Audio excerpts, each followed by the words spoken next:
And you're also teaching on Yoga Glow, and many of the teachers in my community are talking about, wanting to take their classes and their teaching online.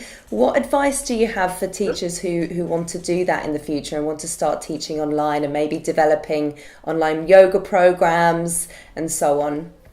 Well, there's lots of platforms. I mean, there's Yoga Glow, there's Yoga International, there's Gaiam, there's I mean everything. There's like a million of them now. So you can, I think most of those. It's funny. I mean, nowadays it's really harder to get onto one of those established platforms because they've been around a long time. But I think the first step is to figure out, right, what is your message, what is your niche, and what is your voice, and be very clear on that, because a lot is lost in translation through video. So if your voice isn't very clear and well established in your own self, it's just going to be like bleh.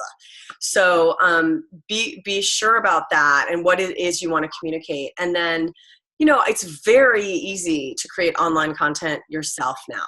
So I would experiment, get together with a friend, another yoga teacher maybe, and video each other. It's very easy to do, and upload it. You can have it uploaded to your website. You need someone helping you with your web content, or on YouTube, and just do small things. Like just figure out, okay, what's the thing I'm most excited about?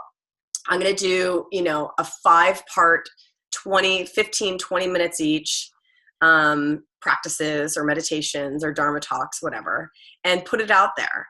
And then you need to start working on marketing that through social media. A really nice tool that people engage now is collaborating with other people on social media. I mean, even the challenges and things like that are helpful.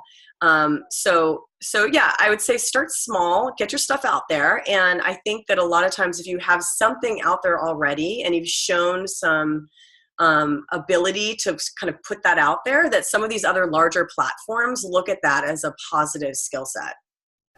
Yeah, that's really great. And there's also you're running teacher trainings, and there's a lot of new teachers coming into the industry, which is a great thing. There's more of us to share the message.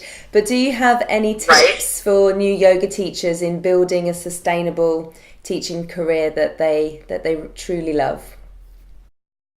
Yes.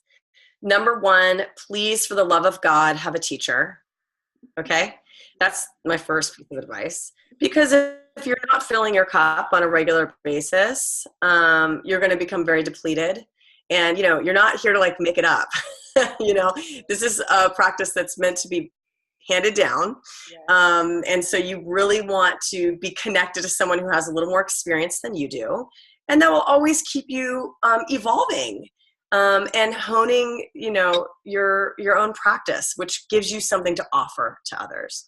There's that. Number two, you do need to get, if you want this as a career, you got to get with the social media. You have to embrace that. You can't poo-poo it. It's part of the business if this is your business.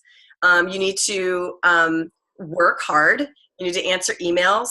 You need to show up on time. You need to understand that you're a professional and you need to act like a professional. And then the other thing is really, really be yourself. I see a lot of new teachers either pretending to be their teacher or sort of pretending to be a teacher, and you will never connect with students in that way. So you need to be able to be vulnerable and be completely seen by the student. And that doesn't mean you're talking about your personal life all the time. It means that you're fully there with them and you're really willing to be in it with them in an authentic way. And that is how you will connect with people and people will come back to your class. And that's it. And just, stay connected to your practice and be yourself. And that's the best advice I could give to any new teacher.